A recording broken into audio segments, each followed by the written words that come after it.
Assalamualaikum warahmatullahi wabarakatuh.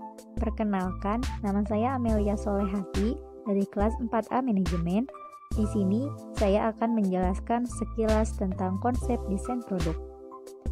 Sebelum membuat desain sebuah produk yang akan kita ciptakan, kita mesti mengetahui dulu pengertian dari produk.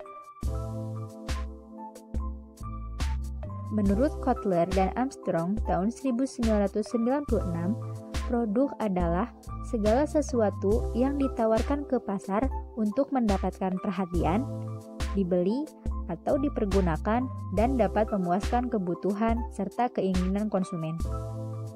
Jadi, dapat dikatakan bahwa produk adalah suatu barang atau jasa yang dapat ditawarkan oleh produsen untuk memenuhi kebutuhan, keinginan, serta permintaan konsumen. Sebelum menawarkan sebuah produk, tentu kita mesti mendesain produk yang akan kita tawarkan kepada konsumen itu.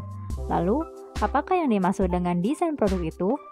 Desain produk merupakan proses konseptualisasi antara ide untuk perancangan sebuah produk yang menggabungkan fungsi serta estetikanya sehingga memiliki nilai lebih dan nilai manfaat bagi masyarakat.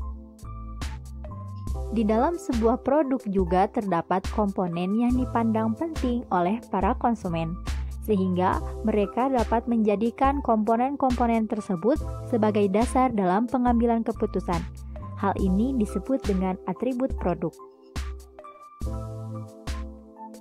Komponen-komponen atribut produk meliputi: pertama, merek.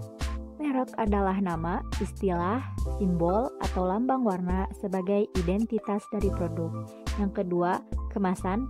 Kemasan merupakan proses yang berkaitan dengan perancangan dan pembuatan wadah pembungkus produk. Yang ketiga, pemberian label. Label adalah tempelan sederhana pada produk atau gambar yang dirancang dengan rumit yang merupakan kesatuan dengan kemasan. Selanjutnya, produk dibagi menjadi dua klasifikasi.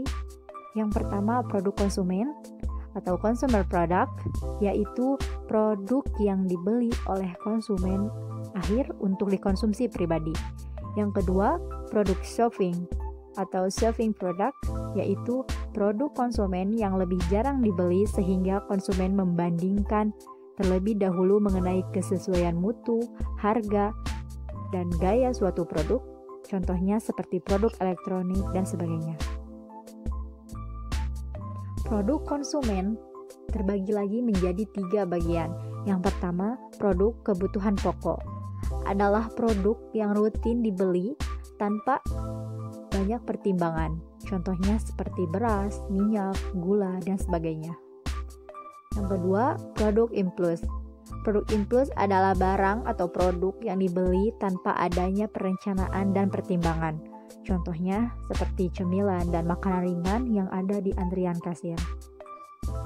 Yang ketiga, produk keadaan darurat. Produk ini adalah produk yang dibeli untuk situasi masa kritis. Contohnya seperti pemadam kebakaran dan sebagainya. Perancangan produk juga berkaitan erat dengan siklus hidup produk. Perancangan yang baik dapat menghasilkan produk unggulan sesuai dengan kebutuhan, keinginan, dan permintaan para konsumen.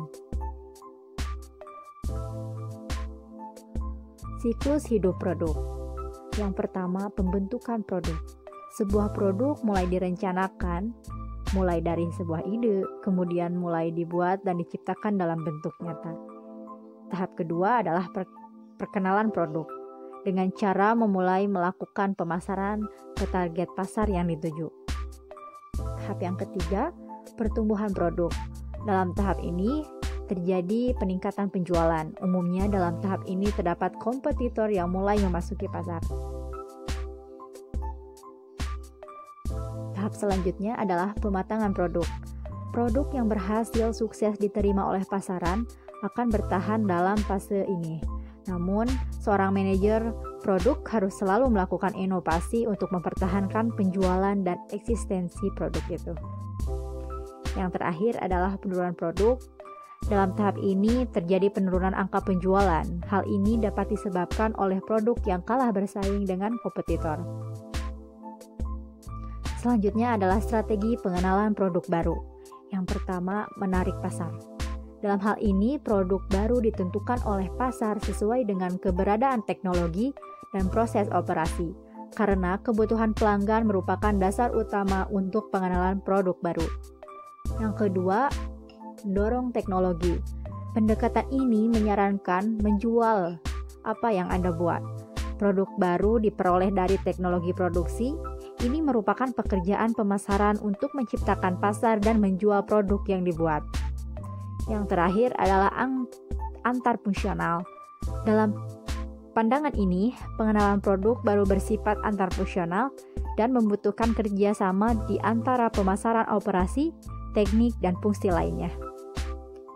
Mungkin hanya sekian yang dapat saya sampaikan mengenai konsep desain produk. Semoga bermanfaat. Thanks for watching. Wassalamualaikum warahmatullahi wabarakatuh.